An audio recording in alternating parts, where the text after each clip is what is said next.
Hi, good evening. Welcome to the Somerville Historic Preservation Commission. It is Tuesday, November 21st, 6:48 p.m., 2023. I'd like to call this meeting to order. Pursuant to Chapter 2 of the Acts of 2023, this meeting of the Somerville Historic Preservation Commission will be conducted via remote participation.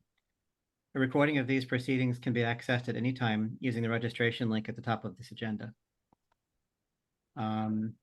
And we have, I think, 5 commissioners here so far, and we'll do our customary introductions.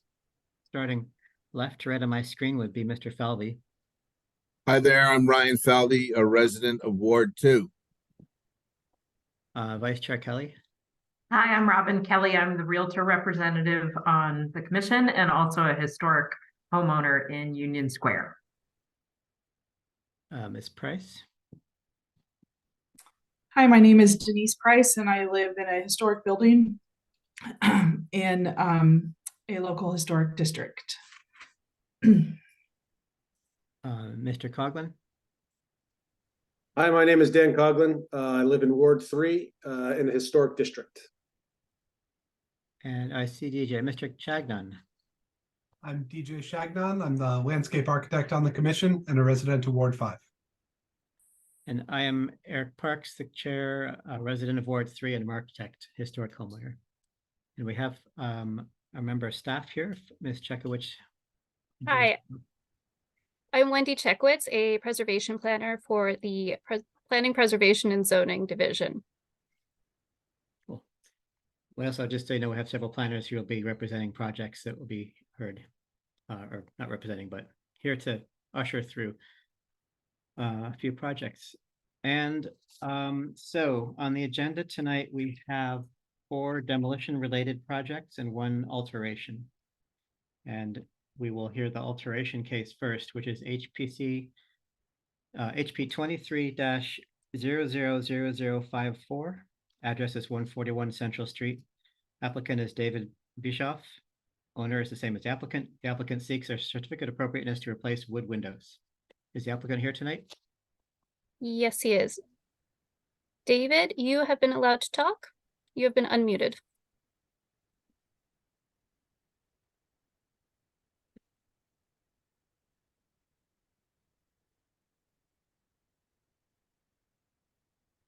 David, can you hear us?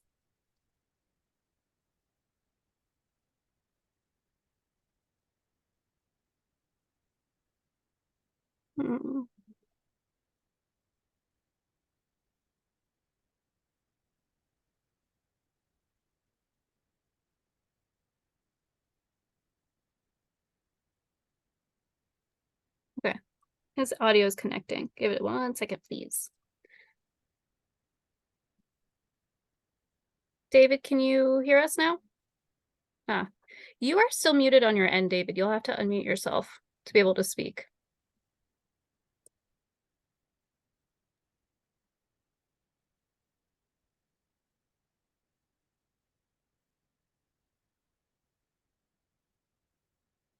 Mr. Chairman, there seems to be some sort of issue with the audio with the applicant. We could reshuffle, bump them down. Yes. I will try contacting the applicant to figure out what's going on. And in the meantime, if you want to go to the first demolition case. Okay. All right, so anyone for Central Street, we're just going to push that down in the agenda a little bit until we get the audio sorted out. The next case that we will be addressing is HP 23-000043. Address is 11 Auburn Avenue. Applicant is Garrett Enos. Owner is 11 Auburn Avenue, LLC. The applicant seeks to demolish a building constructed a minimum of 75 years ago. And by the way, this is a determination of historic significance, which is the first step in our 2-part demolition delay review process. So, the applicant here tonight? Yes. Here, Ines, you have been unmuted. You will... Okay. Perfect. Okay. Yes, hi, Garrett Ines representing 11 Auburn Ave LLC. This building we'd like to demolish. It is not really, doesn't have any architectural uniformity with any other houses on the street. It's also been heavily modified since its erection. In the front, they closed in the porch. On the right and rear, there was additions and decks added. And yeah, we're seeking to demolish this house in order to add more housing.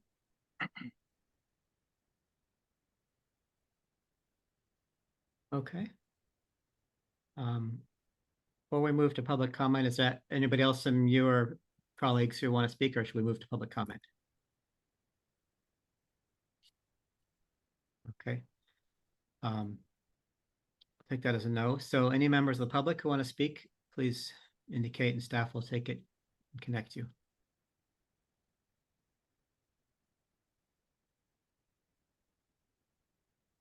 Ron Cavallo, you have been unmuted on our end. You will need to unmute yourself to be able to speak. Ron Cavallo, 70 Victoria Street, Somerville, Ward 7. Long-term resident of the city and significant property owner.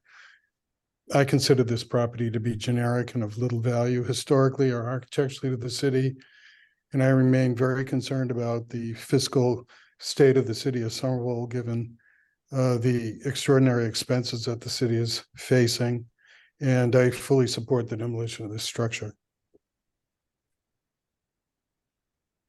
Thank you. If there are any other members of the public wishing to speak on this item, please raise your hand and you will be unmuted for a 2-minute public comment.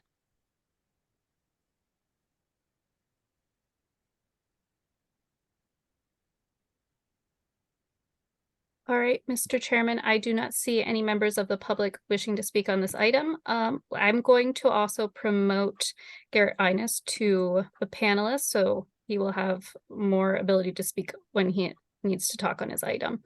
You may Okay. get disconnected for a quick second while that happens. Join the panelist.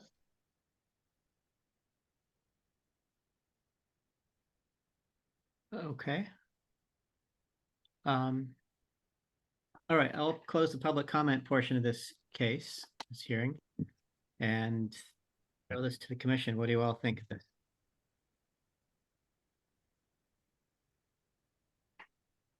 I'll go. I tend to agree with the applicant that this building is not historically significant.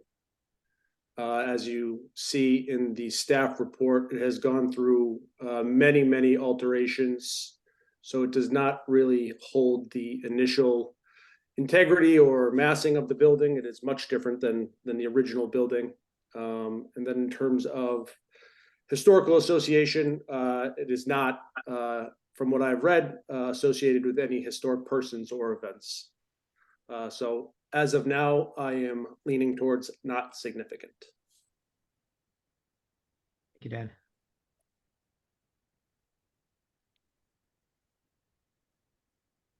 I guess I would note that the staff report does mention John Hammett, the gentleman who apparently invented the blackboard eraser from blocks of wood and I think sheepskin and wool and so forth, which lived there briefly and so forth. I mean, my reaction is still, I think I would tend to lean towards not significant. There's so little architecturally remaining to the house that I can see from a quick examination. And while John Hammett is pretty darn interesting, just in terms of, I had no idea that blackboard erasers were invented by a Somerville resident. I don't know that rises quite to the level of historic figure all the way to that degree that it would warrant protection necessarily.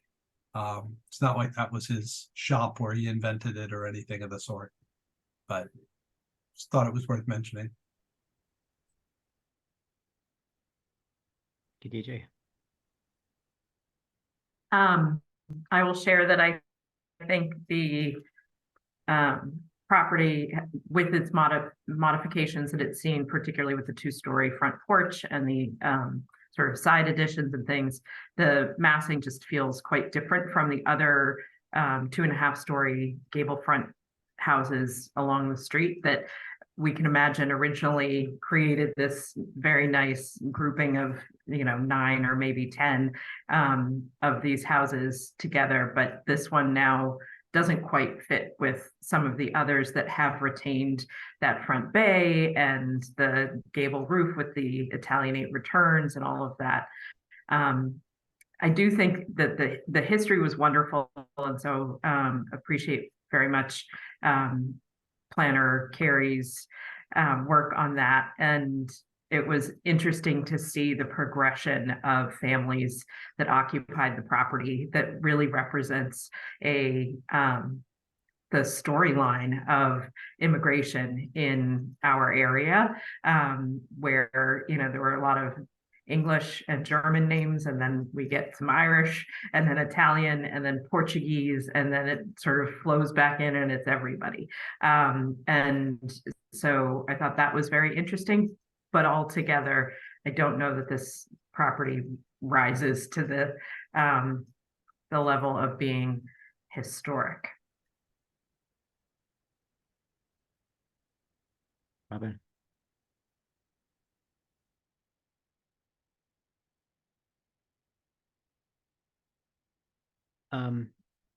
Yeah, I just took a virtual tour down the street again. I would say the only, it has a rather unfortunate shed dormer added to it and a weird side sort of bay porch. The only thing that could be said of this is just that it's part of a group of 5 houses that were identical when they were constructed.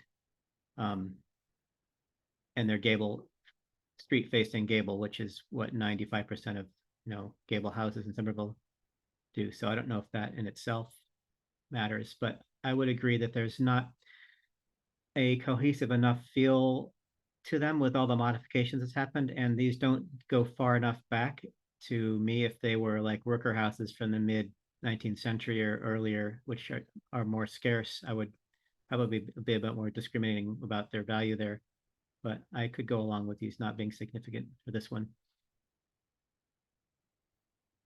I agree with the views that have been expressed without anything to add.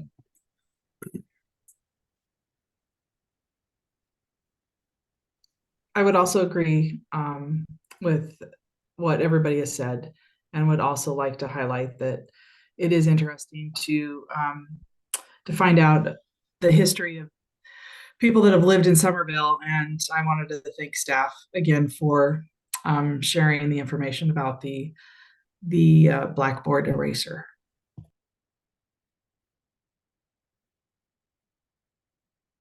Yeah, these staff reports are really a kind of a fun way that, no one would ever just go and randomly research houses in Somerville or people, but you find some fun little tidbits of that, ranging from first telephone number to safety razors to whatnot. Anybody else that wanted to add anything, or has everybody had a chance? Lost track. I think everyone has spoken, and if there are no other comments or thoughts, I move that we vote to find the property historically significant. A yes vote would mean that it is historically significant. A no vote would mean it is not. Second that. All right, we have a motion for significance by Vice Chair Kelly, seconded by Mr. Chagnon. All in favor of the motion proposed by Vice Chair Kelly, say aye. All opposed, no. We're voting on just the motion to vote, right? So aye. No, we're voting on her motion to declare it significant. So a yes, a yes vote means significant. A no vote means not significant. Okay. No. No. Okay. No. Yeah. And we'll do a roll call, which is what really matters here. Let me get my full screen back. Mr. Falvey. No. Vice Chair Kelly. No. Ms. Price. No. Mr. Coughlin. No. Mr. Chagnon. No, Wait, I missed somebody here. you missed you. I missed me. There's somebody else. Okay, I vote no as well. That's Eric. And then we need to adopt findings for this. Anybody want to put those out? The property was not found to be architecturally significant and has been too heavily modified. And so therefore does not contribute significantly to the streetscape or rhythm of the street, and is not closely associated with any persons of great historic significance. Okay. Sounds good to me. We have a motion on those. I move to accept the findings as proposed by Vice Chair Kelly.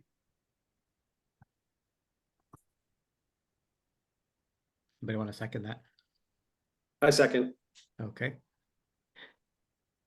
Okay, all in favor of adopting those findings? I, Aye. I, Opposed? Do a roll call again. Mr. Coghlan, Yes. Mr. Falvey, Yes. Vice Chair Kelly, yes, Ms. Price, yes, Mr. Chagnon, Yes. and I'll vote yes. All right, there you have it, Mr. Ines. I think I mispronounced your name. I Thank you very apologize. much. You're welcome.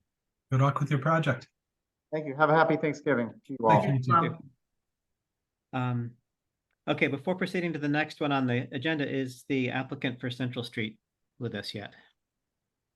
Yes, he is. David, I'm going to promote you to a panelist.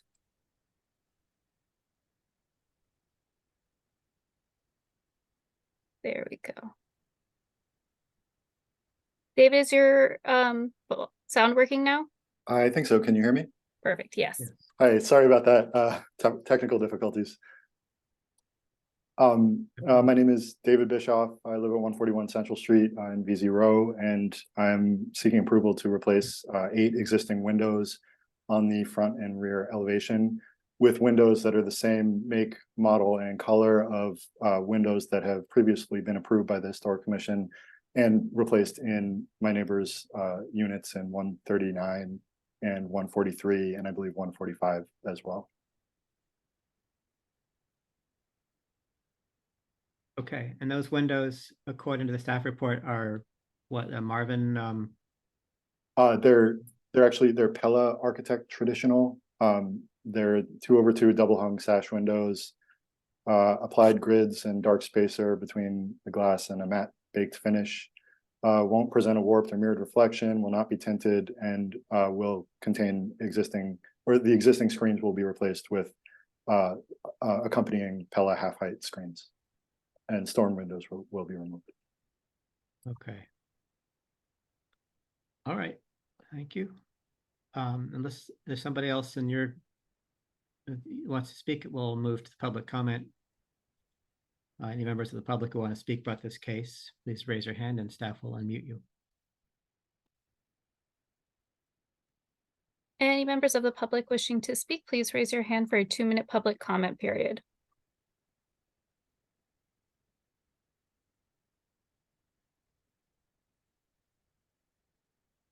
Mr. Chairman, there are no members of the public with their hands raised. You may close the public comment. Okay, I'll close the public comment portion of this hearing. This is kind of a muddled, so just to ask for some clarification here with staff. There are a number of units here. We have a situation where they're wood windows, or presumably either original or very old, nearly original to the house. We don't know anything about their condition or what's, our guidelines always tell people to keep what's there unless we determine it can't be done. We do have a precedent for accepting this window in other units. I don't know if those were in cases where they were replacing existing replacement windows or windows that were too far gone to replace. So I'm just questioning how clear cut it is in this case. Or if the fact that we've already set the ball rolling with one particular type of replacement window is just allows that to go all the way across the facade, condition notwithstanding. Could I add a comment, please? Sure, yeah, please.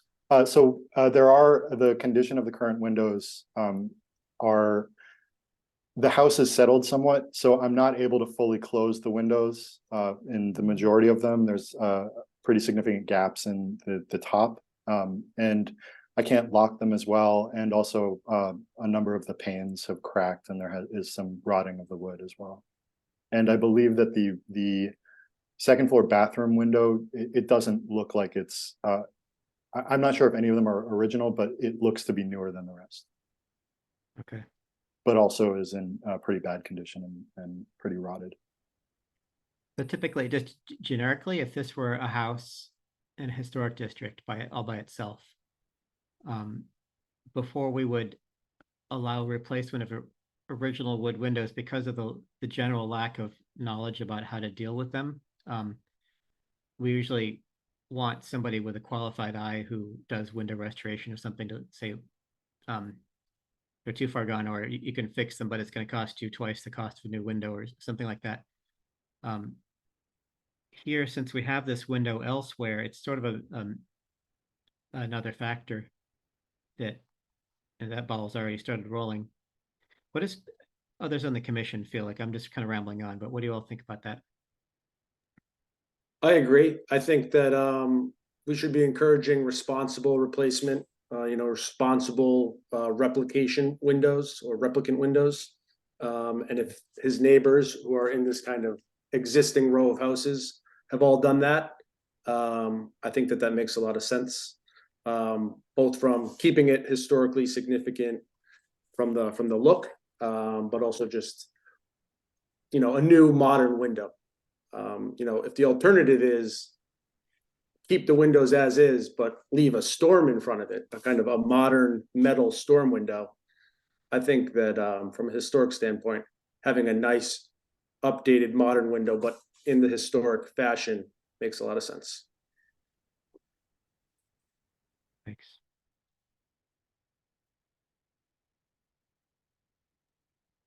I think it's tricky because some of the other houses in this row had existing replacement windows that had not achieved the historic status on their own. They were newer than 75 years. And so, it was a different consideration approving the Pella windows for those. But here we have the question of, sort of consistency across these attached houses, and where the neighbors on either side have already installed these Pella windows, while, even the best restoration of the existing windows with new storms, it's still going to stand out, and it's not going to be standing out in a good way. And so I want to preserve existing windows, but I also kind of feel like this is an exception where, approving the replacement windows makes sense.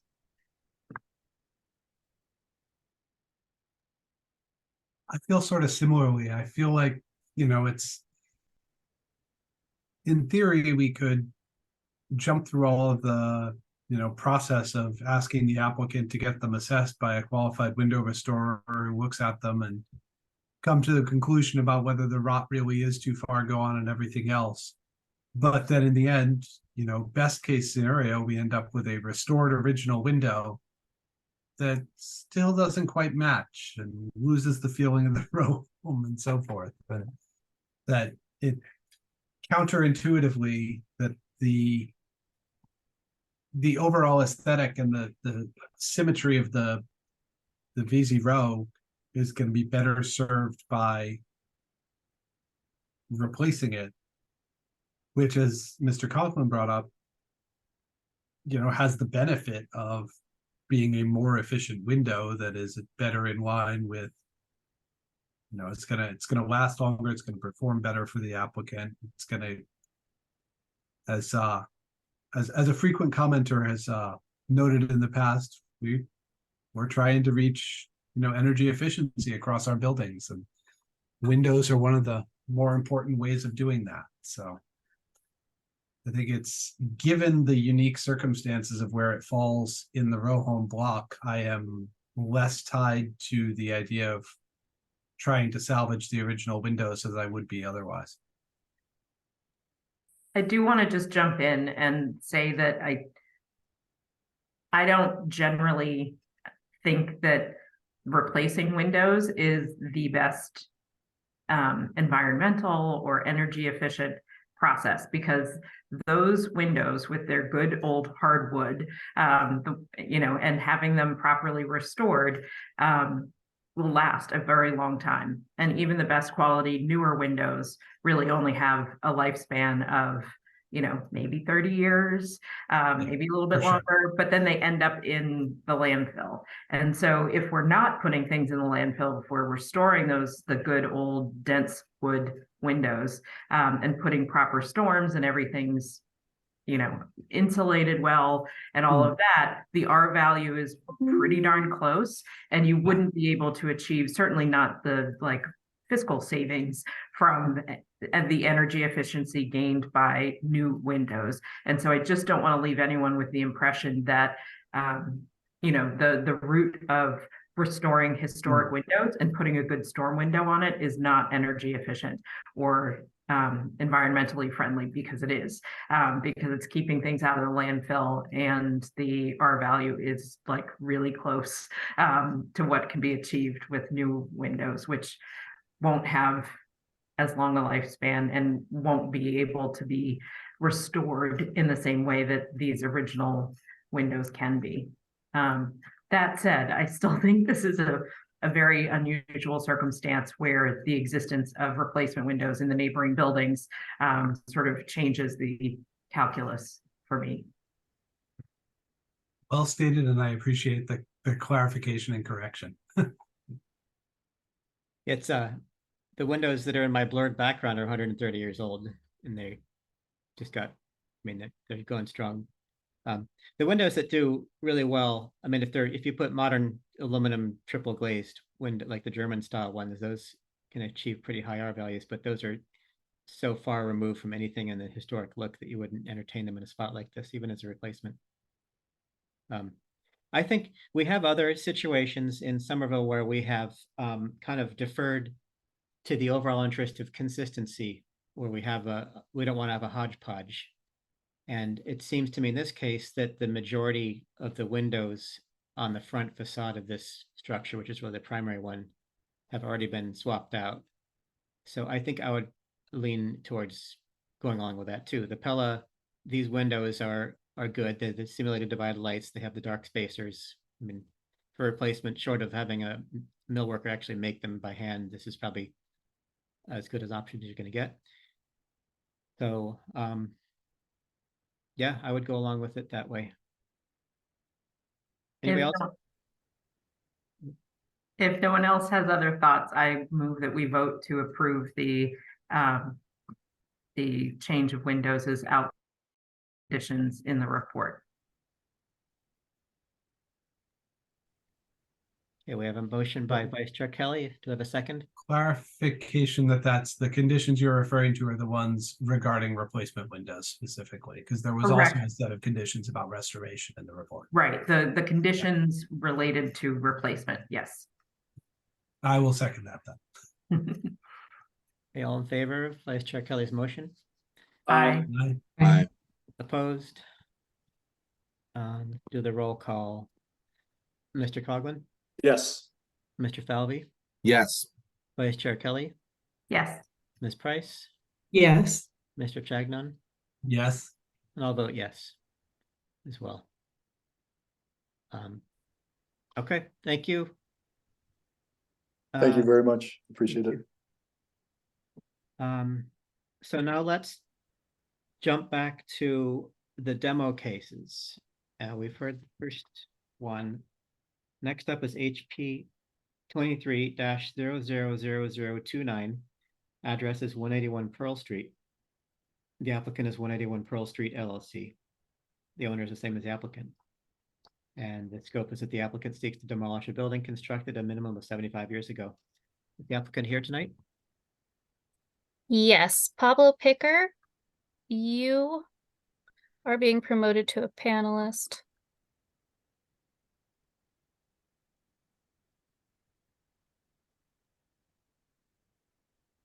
Hello, can you guys hear me? Yes. Great. How are you? Thank you to the board and for this. I actually didn't realize we were gonna have to present tonight, but I'll make it short. So thank you to everybody on the board. So I am the owner of the property. I also am a builder, a local contractor. I hope to be doing a project on this site, depending on how it goes. But 181 Pearl Street, we believe that this building does not have anything architecturally significant. With our reading of the building, we don't believe that it adds a lot to the neighborhood as it is. I definitely read the significance report by the staff, which I found fascinating. I've read a couple of them about other properties. The whole process I find very interesting. But I think that the property as it is not something that we think adds a lot of value to the neighborhood. And we are looking to demolish the property, and we are looking to build a mixed-use building with ground floor commercial space, which we think speaks to the some of the history that happened on that site, and also adding residential to the top floors, which the community desperately needs, and we think will add a lot to the neighborhood. So we look forward to hearing your thoughts. Thank you.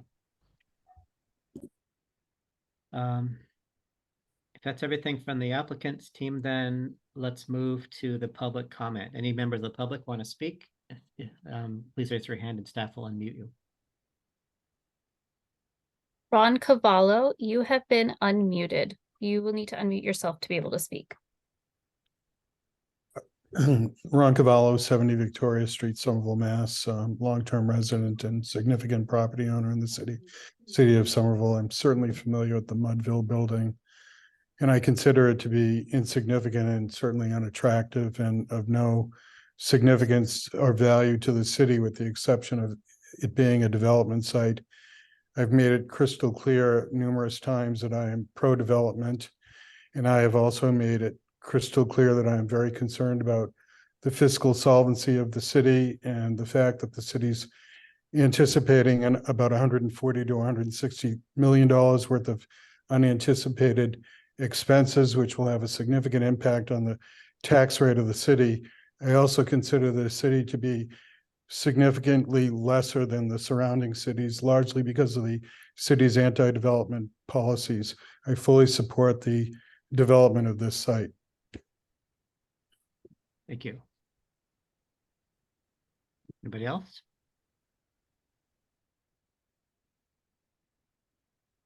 Sorry, I forgot to unmute myself. Any members of the public wishing to speak on this item, please raise your hand and you will be unmuted for a 2-minute public comment period.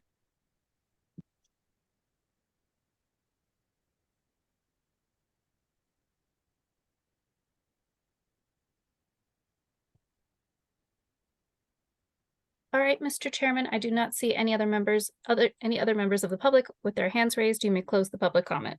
Okay, I'll close the public comment portion of this hearing. Who has thoughts about this building?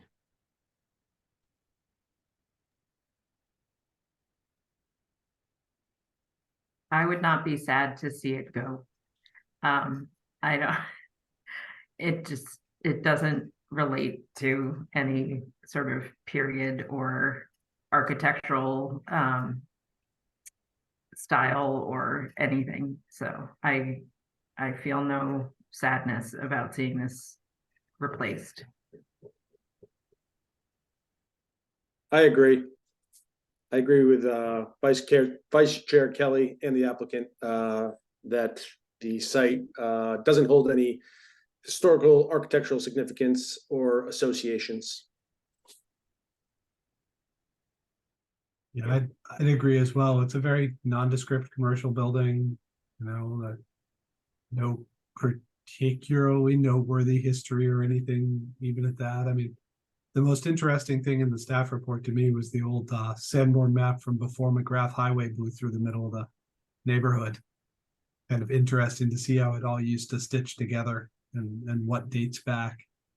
But this particular building, once upon a time, it was a corner store in a dense neighborhood with a lot of small homes and so forth, and it really isn't anymore. It's a very different place and feel.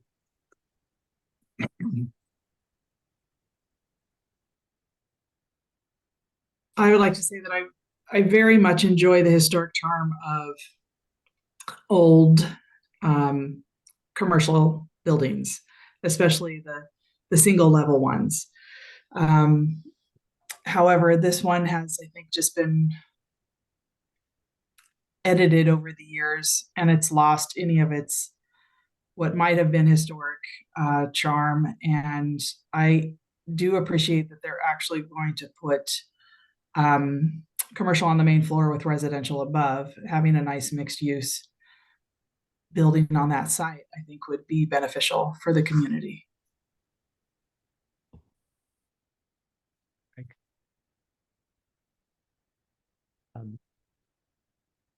I would agree. It's funny, I've walked by that, taking my kids to school probably 1,000 times. I don't know.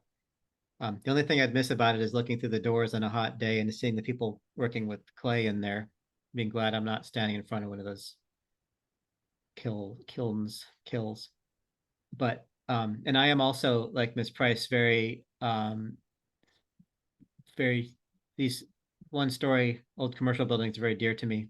This is so far gone from what it was originally that I don't really see any significance historically there. So I'd go along with that too.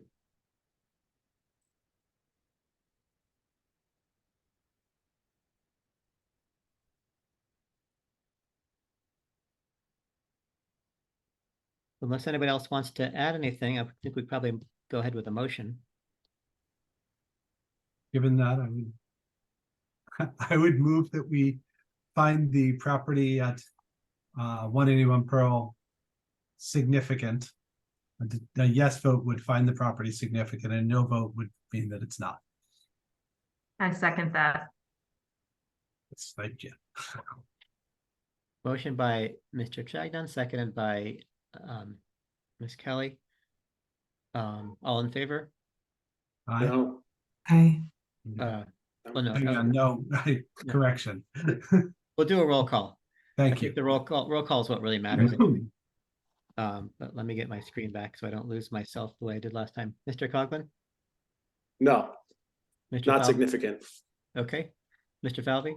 No, Vice Chair Kelly? No, Mr. Chagnon? No. Ms. Price? No. And I'll vote no. And we need to adopt some findings, which could probably incorporate what we just said about it lacking any of its original character, not part of a streetscape, not importantly associated with any important people, or architectural architectural style. style. Yeah. Yeah, I would move that we accept those as the findings. I'll second that. Okay, motion by Mr. Chagnon, seconded by Vice Chair Kelly. All in favor of adopting those findings? I, aye, Opposed? We'll do a roll call. Mr. Cogman, Yes, Mr. Falvey, yes, Vice Chair Kelly, yes, Mr. Chagnon, Yes. Ms. Price, Yes. and I'll vote yes. All right, applicant, thank you for coming tonight. Enjoy your project. Sadly, I'm done walking past that corner since my kids are in the high school, but I'll see what you do there. And Yeah, I've got a few more years biking past it. I'll keep you updated. Yeah, we'll build something nice. Thank you very much. Have a great. I also found, by the way, the old map without McGrath to be totally wild to look at. Yeah. Isn't that amazing? yeah. Thank you for your time. That's a nice throwback. I wish it was like that still. All right. Thanks, everyone. Have You a good too. night. You. I would love to find There must be in some library someplace if someone did any documentation of those streets before they put the highway through. And I can't believe there isn't something languishing away in some collection somewhere. I think it was the 1930s when they planned that out, if I'm correct. It used to be called the Northern Artery, I think. Anyway, the last case in our agenda for tonight is HP 23-000024. Address is 97 Highland Avenue. The applicant is the Somerville Young Men's Christian Association. The owner is the same as the applicant. And the applicant seeks to demolish a building constructed a minimum of 75 years ago. And for those of you who were here last meeting, this was sort of part of a two-part deal with the original YMCA building next door, which I believe we found to be properly preserved. Anyway, is the applicant here tonight for this case? Yes. Adam Dash, you are being promoted to panelist.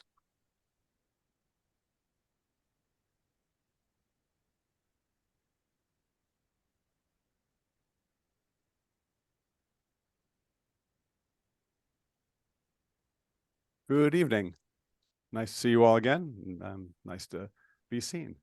So Adam Dash, 48 Grove Street in Somerville, representing Somerville Young Men's Christian Association, the owner and applicant of 97 Highland Avenue, and as the chair had stated, also the YMCA building at 101 Highland Avenue, which you did find preferably preserved last time because we'd waived the significance finding. In this case, you had found the 97 Highland Avenue property, which is the former house next to it, which is owned by the Y and operated by the Y. I should note that Vladimir Benoit, the president and CEO of the YMCA, is here, as well as Dave Kadish from Stantec, who is the architect on the project. So, as you know, we were before you on October 17th, and you did find this to be significant.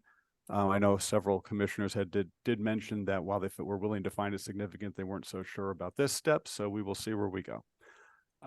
The Y seeks to demolish the structures at both of these properties at 97 and 101 Highland Avenue in order to build a new modern YMCA to better serve the community with modern fixtures and layout, ADA accessibility, providing childcare, sports, wellness programs, as well as affordable housing with more SRO affordable units beyond what they currently have in the two buildings. This project to build this new mixed-use YMCA facility on site and next to the high school, which is important because the kids can get to it after school, has been ongoing with public meetings and the city has been involved quite a lot, including a very large loan from the Somerville Affordable Housing Trust Fund and also a loan through the state to do the project. In order to build the project, however, both 97 and 101 Highland have to come down. So I would note that 97 Highland is currently a daycare center with a residential unit upstairs. Can Vladimir Benoit also be promoted, Wendy, so he can sort of go over briefly what the project entails before I talk about the structure? Ah, there he is. You have to unmute yourself, Vlad. Great, thanks, Adam. Can everyone can hear me? Great. Yes. Excellent. So two things I really just want to highlight, as Adam alluded to, the existing building currently operates as a daycare with licensing capacity for 39 children, which right now we're fully maxed out. We're at capacity. We'd love to be able to accommodate more children, but due to the size constraints of the space, we're not able to do that.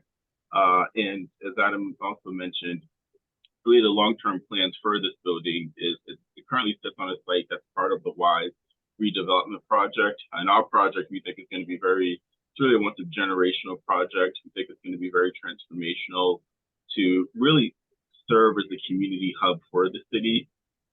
A variety of different components that will be part of the project, from significant expansion of daycare. We're currently right now functioning as the largest daycare provider in the city of Somerville. We service anywhere from about 250 to 300 kids on a daily basis that we pick up from all the schools in the area. We provide the transportation. We also provide transportation, bringing a lot of the kids to the Somerville Public Housing Authority. And we're really looking at assembling all the different lots that we currently have and to really put together a large mixed-use development project with two major components being the affordable affordable housing piece where, you know, we're going to try to produce anywhere from 80 to 100 units.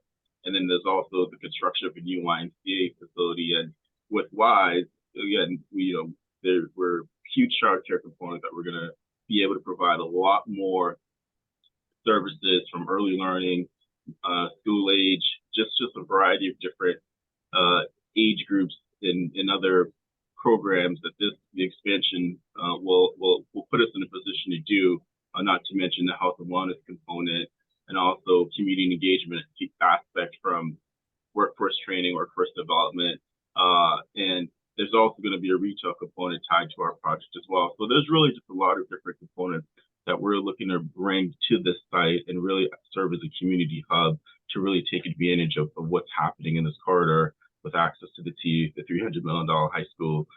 We're just really thinking really big here, knowing that we've been around for well over 150 years.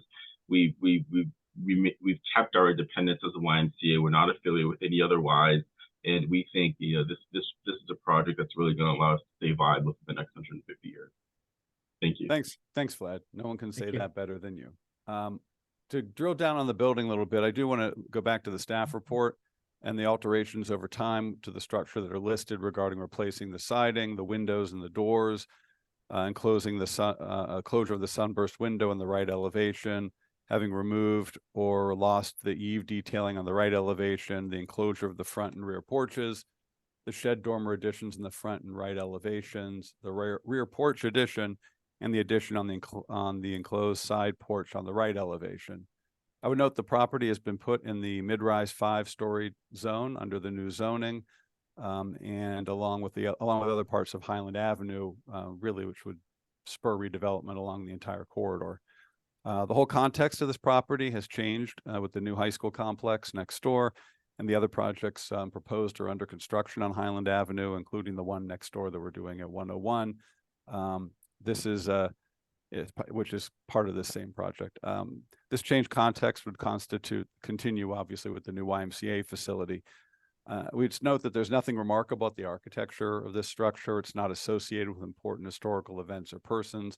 There's some little interesting tidbits, as there is with every old property, but it doesn't necessarily rise, I would think, to the level of historically important level. It has been altered and is being used as a commercial daycare facility with a commercial rental unit in there. All that, plus the need to demolish it along with 101 Highland Avenue in order to bring a better Y facility. And I will not go back into all the deficiencies at the YMCA that drive people from being members because of the physical plant problems. This redevelopment and demolition can have the greater good of serving the public more and the Somerville residents, create more affordable housing, and dictate that this structure, and I would say this all dictates toward the structure of 97 Highland Avenue to not be found preferably preserved. There is an email of support for the Y project from Councilor Ewan Campen, whose ward this property is located in. He is aware that these properties are being sought to be demolished. I know the city is putting in $2.5 million in addition to the other state funds. Delays or conditions or things that could add cost to this project, which obviously with public money and nonprofit money from the Y, we really would like to minimize. So I note that the 101 Highland Avenue property that you found preferably preserved is currently in the MOU process. A first meeting with staff is looking to happen in January under this new application process, which takes a lot longer than the old one, but I'll roll with whatever the deal is. We will hopefully be back to you in 2024. And so therefore the Somerville YMCA asked that the commission not find the structure at the 97 Highland Avenue to be preferably preserved. Thanks. Thank you. I'm assuming that's everybody who'd like to speak on your team there. Let's open this up for public comment. If there are any members of the public who'd like to speak, please raise your hand and staff will unmute you. Angela Terzidis, and I'm sorry if I mispronounced your name. You have been unmuted. You will need to unmute yourself on your end to be able to speak for a 2-minute public comment. Yes, good evening. Can you hear me? Yes. Great. My name is Angela Tupuzaglu Terzidis, and I'm representing my parents who live right next door at 95 Highland Ave, and they have been there since the 80s. We do have a big concern with 97 Highland Ave being demolished at, being demolished and being replaced with a big commercial structure. We're concerned with it changing the look and the dynamics of the neighborhood.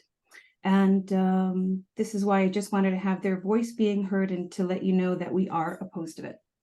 Thank you for your time. Thank you.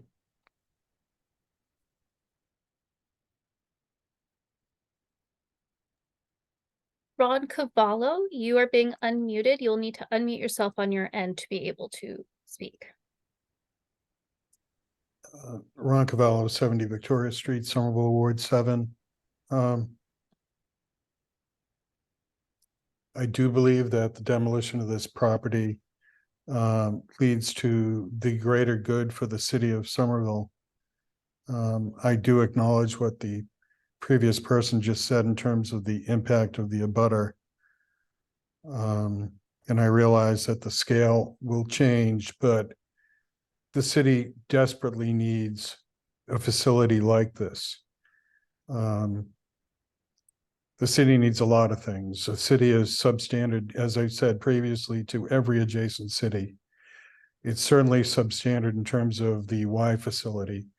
And the fact that this site is adjacent to the high school is highly critical. And I think any reasoned person would support this project and the demolition of this structure, which is necessary for the larger scale of the project. I think it's going to be unfortunate for the Y that the process of approval will probably be extended and painful, as most things are in the city of Somerville. But I do feel that the greater good for the city is the real issue.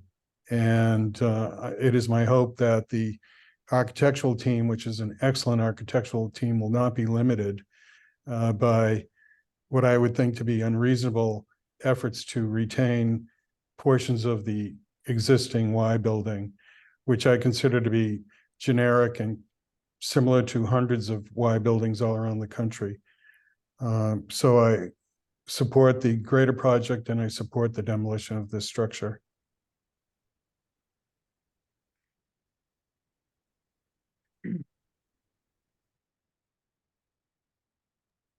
If there are any other members of the public wishing to speak on this item, please raise your hand and you will be unmuted for a 2-minute public comment.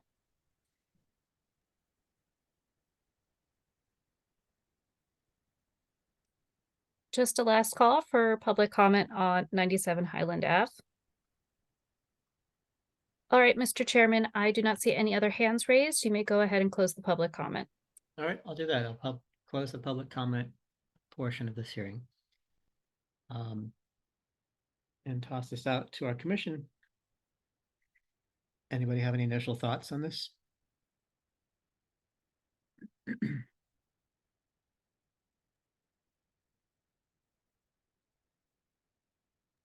I think that given that it has been rezoned to mid-rise 5, and given the context, the greater context of the overall project, while we did vote that it was significant at the last meeting, I think that I am leaning towards preferably not preserved, but with conditions, specifically photographic documentation.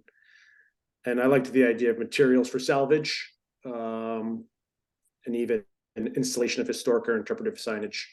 You know, given all of the things that the applicant has said about its proximity to the high school and the need for the larger project to move forward, I would lean towards that finding. I concur with Commissioner Coughlin that the overall project is very, very important and valuable to the city. That said, I do think that there are steps that we should take and conditions that should be placed with, you know, photographic evidence and potentially signage. And I would also, I don't know that we are able to, whether it's in our purview so much, but keeping in mind the impact that this will have on the abutter, you know, who's been like a fraternal twin to this house for a long time, and that will be a significant change and disruption for them. And so to whatever degree negative impacts can be mitigated, that would be wonderful.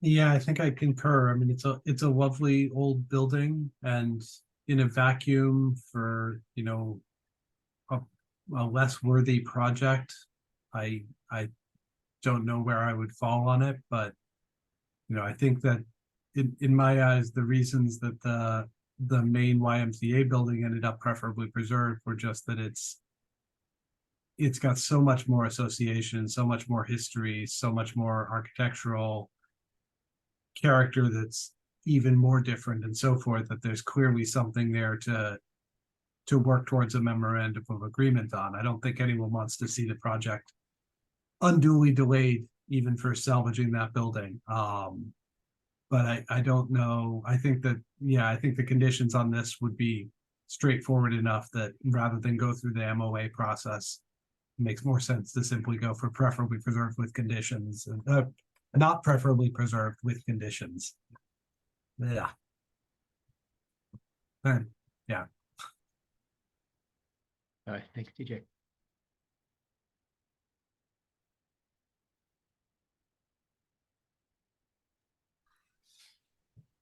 Yeah, I think similarly, I don't, I mean, there is some discretionariness to this part of when it's preferably preserved, as Mr. Bauer said in the past, it's preferable to what? And I think two things. One is that this original, I think as it was originally created, this house was actually fairly interesting. And if one were truly motivated, they could probably take this and strip away additions and come back with something that had some of that. But it has really been glommed onto, especially on the right and the rear side there. So it's hard to really argue that this is a good representation of its original sort of Queen Anne-ish presentation. And more importantly, I think that in that this is part of a providing a really unique city service expansion of that. I think I don't really see this needing to be called preferably preserved. I do feel for the neighbor. I don't know. It's sort of what happens when you're next to a big spot like that with that kind of potential, and the city's upzoned you. There are a lot of just market forces that are going to push that direction. And I'm sure there'll be other community venues where you can voice thoughts about what actually comes after this building, when and if it comes down. Anybody else?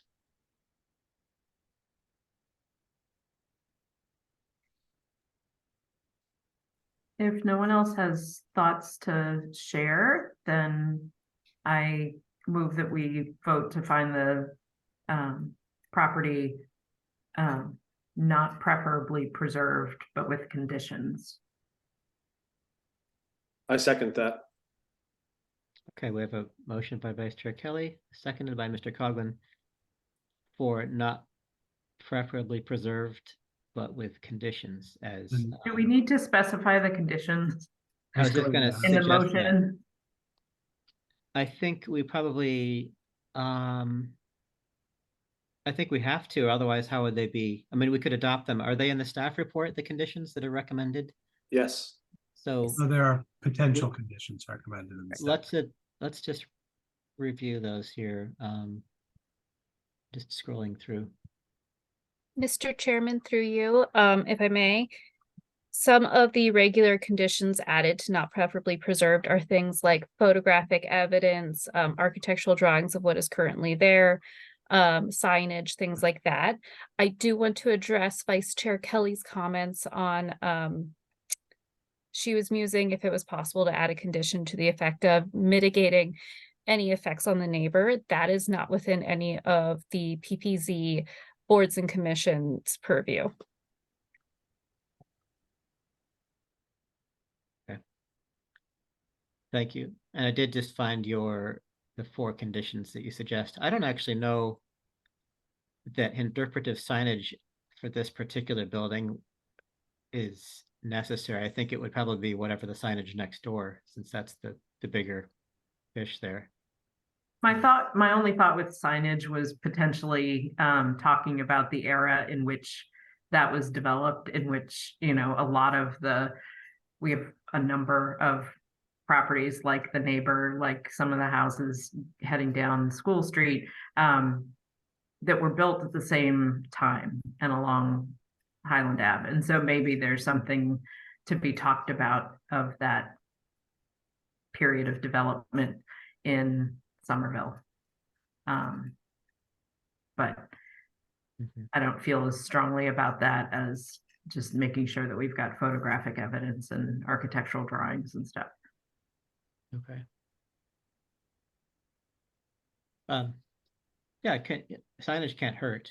And I do feel like as more and more of our city gets ripped down, and we become more ripe with these signs that are replacing them, that it'll be kind of fun in a way as like a treasure hunt for people who could walk around and, you know, I don't know if they'll be. To some extent, having professionally designed signage for landscape park projects, you know, it's what good is getting a whole lot of photographic documentation if you don't have somewhere to put it? Might as well at least put one or two of them onto a sign. That's a good point. Yeah, let's So keep people it. can find them without diving into the library's archives. Sure. Okay, so in that case, let's just come back to then just incorporating by reference here the 4 conditions that the staff report list, which is photographic documentation, architectural renderings, identification of materials for salvage, if there are any there, I'm not sure if there are, and signage. I would propose a clarification too, that we be open to the signage being combined with any signage that ends up as part of the memorandum of agreement, if there is one, for the adjacent property, rather than have them have to install 2 signs, I guess is where I'm going. Sure. I think it's 2 different stories though. Well, okay, that's fair. So yeah, I don't know that I think it would complicate, and I think it would actually be easier and clearer if they were separate. I can see that. Presumably this will go on to become a single facade straddling both sites, and they'll no longer be distinct as separate sites. Which But doesn't include. There's enough street frontage that either something is, you know, outside the building, or one thing is outside the building, something's inside the building, you know, or there are multiple locations outside the building that things could be referenced. I'm sure there are, you know, unobtrusive, coherent ways to design these things. Sure. Yeah, let's keep it in as a separate then. And as plans develop, and if the applicant wants to come to us with some cool alternate idea, we'll hear it. But for our purposes now, let's keep this as a distinct thing. Let's see what comes for us. So we have a motion. Yeah. That we kind of stalled out on, but it's already been moved and seconded, and we just Did we get a second? Did someone second? Yes, I seconded. Yeah. Great. So we're just gonna amend that motion to include that the conditions for this vote are as listed in the staff report, items 1 through 4, under Part 5C. That seems clear enough for people? Yes. Okay. Okay, all in favor of the the motion proposed by Vice Chair Kelly? Aye. Aye. Aye. Opposed? And let's do the roll call. We have Mr. Coughlin, Yes. Mr. Falvey, Yes. Vice Chair Kelly, Yes. Mr. Chagnon, Yes. Ms. Price, Yes. and I'll vote yes. So Well, there you thank you, have it. Thank you, Mr. Applicant. Chair, Commissioners, and we'll be seeing you hopefully in early 2024, hopefully with an MOU for 101. Okay. Great. Okay. Have a Thank you good all. evening. Have a good Thanksgiving. Yeah, Thank too. you. Happy Thanksgiving. Thank you. Thank you. Okay, that is everything on our agenda for cases. And we have, as usual, this, Mr. Chairman, through you. yep, Unless I missed it, you also need to vote on 45 Broadway, and I think I did miss this, 45 Broadway to accept their Oh. withdrawal. yeah, I went right by it. Thank you for pointing that out. So 45 Broadway is a building at 45 Broadway, where they're- obviously, and it has been determined that it is not old enough to require going through this process. So we're just voting to officially accept their withdrawal of this. That is correct. Okay. So Yeah. let's have a motion. They're coming in under the wire at 74 years. Yeah. I would move that we accept their motion to withdraw the application, given that it's not 75 years old. I'll second that. Okay, motion by Mr. Chagnon, seconded by Vice Chair Kelly. All in favor? Aye. Aye. Opposed? Do a roll call. Mr. Coughlin, Yes. Mr. Falvey, Yes. Vice Chair Kelly, Yes. Mr. Chagnon, Yes. Ms. Price, Yes. and I'll vote yes. Okay. Of course, how do we know they didn't start digging the pit for it 75 years ago? We'll never know.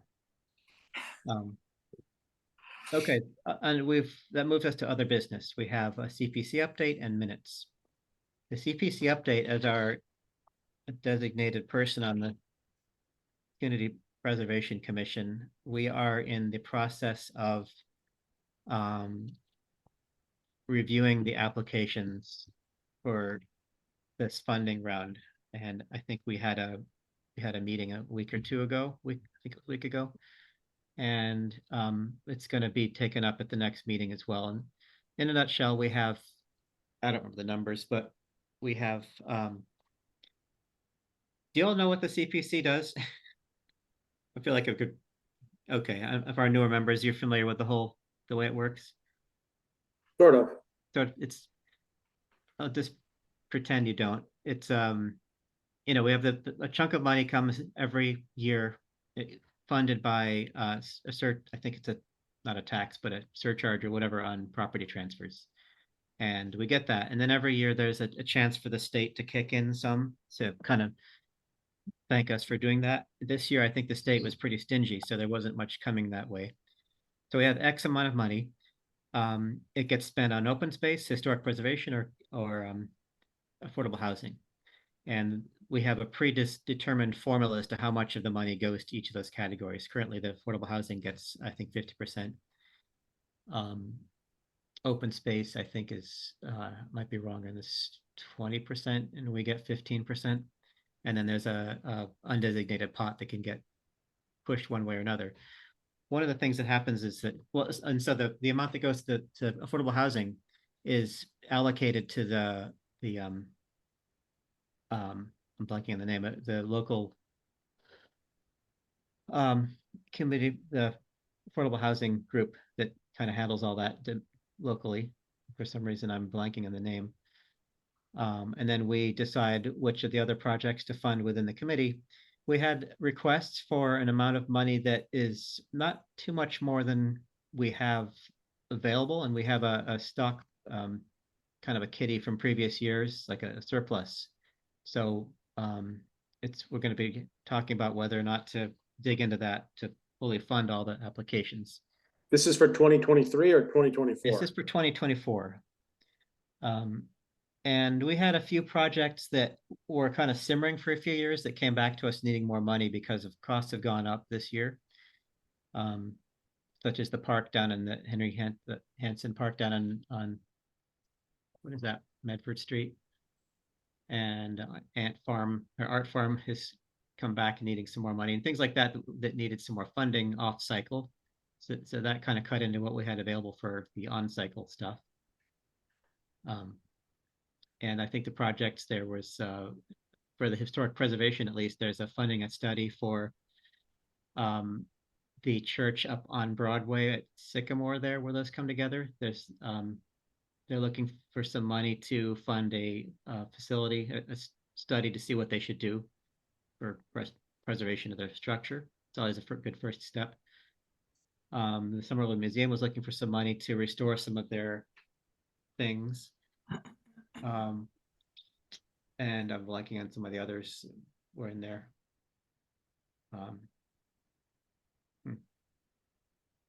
Oh, I think was to go to the Perkins Street, the old Perkins Street Baptist Church, the church it's on across from the East Somerville School.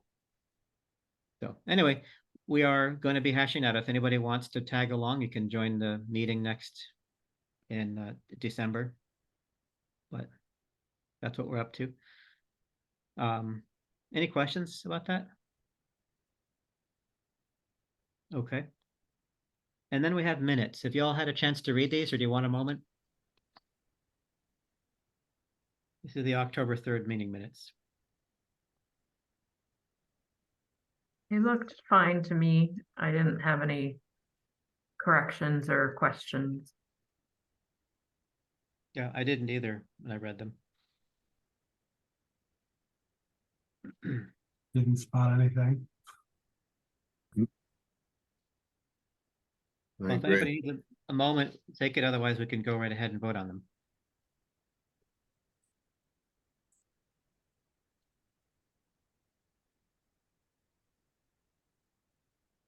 I make a motion to accept the meeting notes from October 3rd.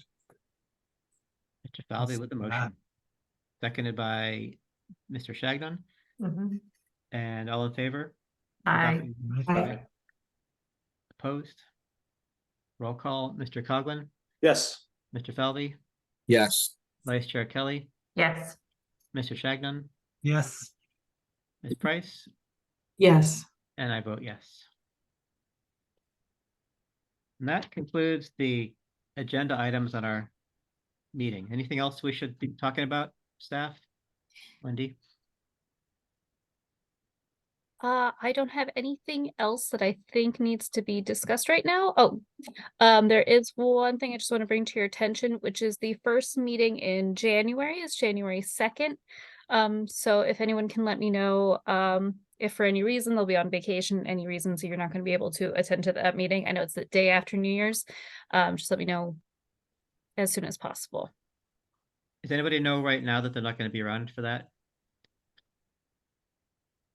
Okay, you're not obligated to stick with it, but it's good to know sooner rather than later. I will be here. When's our next meeting? It is December 5th. Should I tell you? I won't be at that one. It's Okay. It's my mother's 70th birthday. Whoa. Happy birthday. Nice. I will let her know that the commission says happy birthday.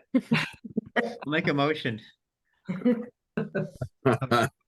Tell her our birthday gift to her is letting you go to the birthday party instead of making you come That's here. right. That's right. I will. And she's not yet under our purview as she is under 75. That's right. She has 5 more years to.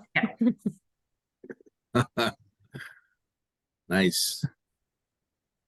Other than that, we don't have anything I think needs to be brought to your attention at this time. Everything else seems to be pretty smooth sailing.